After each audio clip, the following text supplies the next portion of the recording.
Welcome back to 100 days of 100 learning challenge के day 2 में आपको अपने फ़ोन के ब्राउज़र में सर्च करना है replicate.com।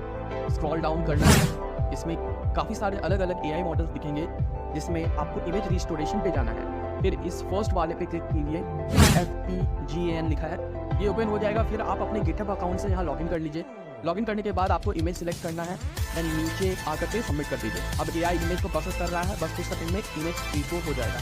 ये देखिए इमेज रिस्टोर हो चुका है। अब इस पर क्लिक करके आप इसको डाउनलोड भी कर सकते हैं। तो दोस्तों कैसा लगा आज का ये वीडियो मुझे कमेंट करके जरूर बताएं, और जाते जाते चैनल को सब्सक्राइब जरूर करते जाएं ताकि आने वाले हर वीडियो की नोटिफिकेशन आप तक जरूर पहुंचे। मैं मिलता हूं आपसे कल एक नए वीडियो में एक नई लर्निंग के साथ। तब तक के लिए अपना ख्याल रखें।